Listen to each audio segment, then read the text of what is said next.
Hello, Star Wars fans. Welcome back to Battle Station Radio. I'm your host, Kate Ellsworth, who's getting over a cold this week, so apologize for the stuffy voice. Episode 6 of Ahsoka just aired yesterday. It was amazing. I thought episode 4 was amazing. Episode 5, even better. And this, if you can believe it, topped even episode 5 in terms of sheer Star Wars awesomeness. So, lots to discuss in this episode. Not a lot of action in this episode, but it really moves the plot forward quite significantly, setting up for the last 2 episodes of the season. So the episode begins with Ahsoka and Huyang, and they're inside of that Purgle, traveling in hyperspace. Hyperspace looks really cool in this other galaxy. There's a bunch of like different colors and stuff. Or maybe that's just a difference with how the Purgles travel, as opposed to a ship going through hyperspace. So Ahsoka and Huyang have a short conversation about Sabine, and then it was really awesome because Huyang is telling a story to Ahsoka, ones that they used to tell the younglings of the Jedi Temple. And of course it begins with a long time ago in a galaxy far, far away. So I cheered at the screen because it was awesome, because that's in every Star Wars movie at the beginning, and it's just awesome to hear it said in Star Wars, especially by David Tennant, who plays Huyang. So that's just an awesome thing for him to say. I'm sure he was very happy to say that because apparently he is a big Star Wars fan. So we don't see Huyang or Ahsoka for the rest of the episode. They're a bit behind, right? They were looking for Ahsoka for a few hours at least in the previous episode, so I bet they're at least half a day behind the Eye of Sion. Speaking of the Eye of Sion, that's where we go next, and they come out of hyperspace. It looks like the ship is a bit smoking, a bit damaged for having such a big hyperspace jump. But anyway, they come to this big planet, and it has a ring around it. It's a really unique looking planet. And so we've arrived at Peridia, and a cool thing that Morgan Elsbeth says, and she's with Baylan and Shin and Sabine. They've come out of the Eye of Sion into her little golden shuttle ship, and they're going down to Peridia. So she says that this is the ancient birthplace, ancient origin of the Dathomiri Night Sisters, which is a really cool piece of lore to uncover in this episode. As they fly down to the planet, there's all these creepy Night Sister statues, like the ones we saw in that first episode of Ahsoka, where Ahsoka finds the map in that underground temple. And it's also made mention, I think one of them mentions that this Peridia is sort of a graveyard for Purgles. I took that as to mean it's the end of their life cycle, and they come here maybe to reproduce and then die, and maybe the new Purgles go to the other galaxy, kind of like some animals work on Earth.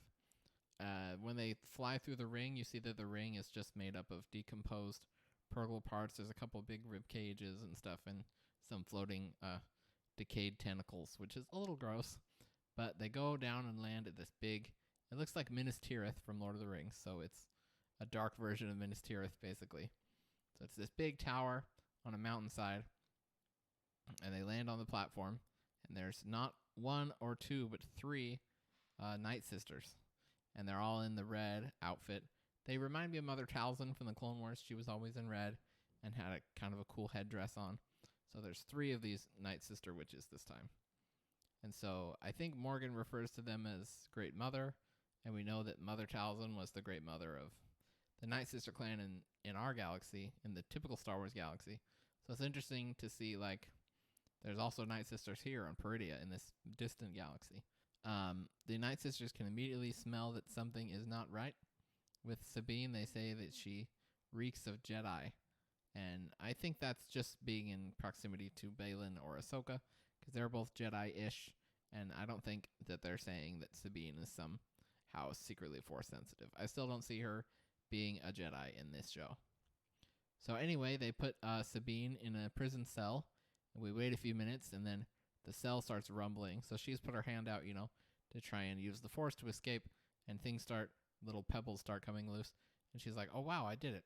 And then a shadow comes over her, the window of her cell, and then in a really awesome shot, we see the Black Tower, right, the Minas Tirith looking thing, and then the Chimera, Thrawn's Star Destroyer, just comes over it. And it shows the bottom, and it's the painting of the Chimera, so it's Thrawn's ship. It's a really cool design of a ship. There's lots of battle damage on it from the Battle of Lothal, and it's been covered with like golden metal and golden framing and stuff. It's really cool. And the use of gold, or at least the color, to kind of fix things, we're going to see in a few minutes as well. So basically, his Star Destroyer comes and lands over the tower, sort of like a docking station. And this episode wastes no time getting to the return of Grand Admiral Thrawn in live action. About 15 minutes in, we see the Chimera. It lands on the tower, and up strolls Thrawn. He walks through this really cool legion of stormtroopers. They all have like bits broken on their helmets and armor. There's gold bits filling in the cracks. There's some like stone bits filling in the cracks as well. And the most interesting part to these stormtroopers is they're all covered in these red bandagey cloth kind of things, kind of like Night Sisters. So Thrawn strolls through his army, and it's a really cool entrance because they're all chanting his name, Thrawn, Thrawn, and it's playing organ music like it does in Star Wars Rebels whenever he's introduced. So all in all, it's just the perfect way to bring this character from a novel in the expanded universe almost 3 decades ago to animation and finally to live action Grand Admiral Thrawn. He introduces a stormtrooper as his captain of his guard, and this stormtrooper has a really cool kind of like Roman centurion golden mask where the visor should be in his stormtrooper helmet, and he has like this golden pauldron and sort of this comma / skirt / something on his legs that looks really cool. So all the stormtroopers are really cool design. Enoch, the captain of the guard, is a really cool design as well. And Grand Admiral Thrawn translates great to live action. Lars Mikkelsen did a fantastic job with his mannerisms from Star Wars Rebels, and obviously he's the voice actor, so the voice sounds exactly the same, and it was really easy to accept this new live action version as Thrawn, because the voice was on point, and he's awesome as Thrawn, Lars Mikkelsen. So great job to him acting in this episode. So he approaches the Night Sisters. He looks pretty pleased about seeing people from the distant galaxy for the first time. He does a little chit chat.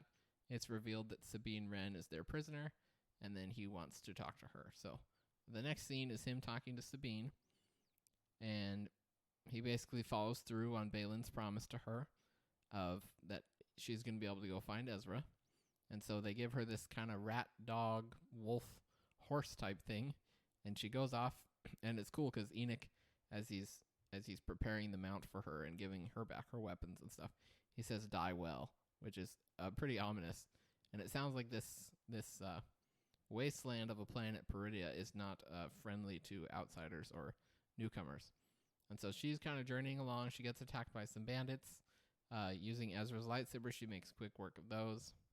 So she makes quick work of these bandits, and then her and the little dog rat thing named Howler, I think, and they're kind of going along, and they find the mount is sort of sniffing around this rock, and out pops this little crab urchin looking guy. So obviously the rock is sort of his shell, and he looks like a crab. He has little pinchers and stuff, and he's dressed in like, it reminded me of like what the hobbits wear in Lord of the Rings. And so crazy. I love Star Wars just because you get all these little cool little aliens that you don't expect to see, right? I didn't expect the rock to pop up and be a little crab person, and that's just part of the magic of Star Wars to me. So it's revealed that he has a little lanyard with a little rebel pin around his neck, and right where has he seen the rebel pin? Obviously, it has to be Ezra, and it's revealed that he knows Ezra Bridger. He says his name, takes her to this little village where there's all these pod houses and all the rest of the crab people, and then just when Sabine thinks that Ezra's not there, then the camera pans over and he's there, and he says, "I knew I could count on you," which is a cool callback to his hologram message to her where he says, "I know I can count on you." So Ezra translates perfectly to live action. The actor, Eman Esfandi, hopefully I'm saying that right, looks exactly like him. I think they put contacts in his eyes, so he has that really piercing blue eyes that Ezra has in the cartoon Rebels. How he talks, his mannerisms, I feel like are really on point with Ezra, especially in Ezra, who has spent 10 years in this wasteland of a planet, Peridia, just trying to survive. So it's unclear, right, what exactly happened when him and Thrawn arrived on this planet in the first place. I'm sure Ezra found a way off the Chimera and has been since hiding from Thrawn ever since. And we go back to Thrawn. He asks the Night Sisters for another favor, and they talk about how the Night Sisters can sense Ahsoka on her way with the whales, and he must have like PTSD from the Purgles, because he's like, if you see a star whale, then shoot it down with extreme prejudice. That's what he says. And so I think he's worried. It's interesting how he was able to deduce that it was Ahsoka. He's pretty smart for being able to do that. He asks information about her, especially her master. So it'll be interesting to see what he thinks of that, because Thrawn is one of the only people that knows Anakin Skywalker turned into Darth Vader. So it'll be interesting to see how he kind of tries to get in her head about that. But I think he's going to try to get in her head, and it's not going to work, just because since Episode 5, I feel like she's more at peace with what happened to Anakin, and she's all in all a more at balanced person, you know. I think she's more peaceful, especially when we saw her communing with the Purgles at the end of Episode 5. She seems much calmer and much like her regular self. So Thrawn finding out or deducing that Ahsoka is coming is sort of the end of the episode. That's where it closes. Of course, setting up Episodes 7 and 8 of Ahsoka, and those are going to be amazing episodes. If what Dave Filoni has done so far is any indication, then I am really excited for the next episode and then the finale. One thing I wanted to talk about was the Night Troopers. So when all the Stormtroopers are chanting Thrawn's name, in the subtitles, if you have captions on, it lists them as Night Troopers. And of course, the Dathomiri witches are called Night Sisters. So there's got to be some connection there. Now, the first thing I noticed, of course, was all the red cloth bandages wrapping around most of the Stormtroopers. It's interesting that Enoch, the captain of Thrawn's Guard, didn't have those, and I'll get back to that in a minute. Now, I didn't think much of these red cloth bands at first until I was done watching the episode. At first, I just thought, oh, they're just augmenting their armor because they've been here for so long, and they're associated with the Night Sisters, so they've all just kind of adopted this red color of cloth bands around their armor. But I saw an interesting YouTube comment a couple hours later on a video about the episode, and it's sort of the common consensus online right now that these troopers with all the red bands are probably resurrected or reanimated stormtroopers. The theory is that a lot of these stormtroopers, or maybe all of them, died when the Purgles first took the Chimera all the way to Peridia. It's honestly really dark to think about Thrawn spending 10 years with a bunch of living but not really living stormtroopers. And one more piece of evidence for this theory, I guess, is the stormtrooper who's kind of preparing the howler for Sabine to go out into the wilderness. He kind of has his head kind of moves like this, just like weird twitching, which you would associate with a zombie. It's interesting, like I said, that Enoch does not have these red bandages around him. And I've been reading online that apparently Enoch in the Old Testament, the name means that he did not die. So I'm thinking that all the rest of the stormtroopers are reanimated stormtroopers, brought back to life with Night Sister magic, much like Marok, who we saw when Ahsoka killed him, all this green smoke came out of him. And, you know, it seems like Marok may have been foreshadowing for this new army of undead stormtroopers. But I'm thinking that Enoch, the captain of the guard, and maybe the reason why he's so high-ranking and Thrawn's right-hand man, is that he's the last stormtrooper left alive, and all his compatriots have perished and then brought back to life. More on the topic of the Night Sisters, the cargo is interesting. The cargo that they're loading, all the cargo that's going to take 3 days to load onto the Chimera. Now, I'm thinking, well, I didn't think this originally. I just saw this online. But they almost look like coffins or graves of some sort. So it would be really interesting if these are stormtroopers that had perished on the Chimera originally that have been kept here in this fortress area. Or it could be the corpses of dead Night Sisters, which would be really awesome. We've seen Night Sister zombies in the Clone Wars, and they were also in the video game Jedi Fallen Order. Pretty terrifying running away from them. If this is Thrawn's plan to go back to the wider galaxy and have a bunch of reanimated Night Sisters and Stormtroopers to fight against the New Republic, I think that's really awesome and super dark. So I think it's going to be really interesting to see right? Because he says in the end of the episode he needs the help of the Night of the Great Mothers again. So it'd be interesting to see if the first time he needed their help was when they reanimated all his stormtroopers on board the Chimera. That's all I really have to say about the whole Night Troopers scenario. I think their armor is really cool. I guess I have more to say about it. So apparently there's a Japanese art form called kintsugi. I'm hoping I'm saying that correctly, where they will crack like porcelain or glass bowls and they'll repair them with gold. So all like the little gold trim or the gold filling you see on these stormtroopers is really cool that they've kind of used gold to fix their armor. You can also see it on the Chimera. On the parts that have battle damage, there's a bunch of like gold plating and stuff, and especially Enoch's armor with the whole like Roman centurion golden Night Sister mask in place of his usual stormtrooper visor. I think that's awesome. The use of gold and the dark red of the Night Sisters, just a really cool color combination and a really cool design for the stormtroopers and Captain Enoch. Another part of the episode I find really interesting was the conversations between Baylan and his apprentice Shin. It was really interesting to hear him again, talk about the Jedi Order. Sounds like he really loved the Jedi Order and was a big part of it. And Order 66 and the destruction of the Order just really left him pretty traumatized. It's such a shame that the actor behind Baylan's skull, Ray Stevenson, unfortunately passed away before Ahsoka was going to come out. So he's missed out on all the praise people are heaping on his character. And more than that, right? Such an interesting character. And it'll be a pity to have his story close in the next 2 episodes. And a pity that he's not going to be able to come back. I hope that they explore his backstory in some comics or something. Because really he's an awesome character. Probably the best new character to come out of this show. And his performance is really awesome. He has such a presence on screen. And all his expressions and little laughs and smiles really indicate how fondly he remembers the Jedi and how broken his trust was in kind of their whole institution, right? Because he says he liked the idea of the Order, but he didn't like the reality of it and the weakness of the Order. So again, really interesting development to his character. I hope we see more of him. I hope we see a lot more of him in the next 2 episodes. I'm really hoping we get a Ezra versus Baylan fight. I think that would be really cool because we haven't seen, Ezra fight with a lightsaber in a long time. And Baylan is a really awesome lightsaber fighter as well. So either Ezra versus Baylan or a rematch between Ahsoka and Baylan would be cool.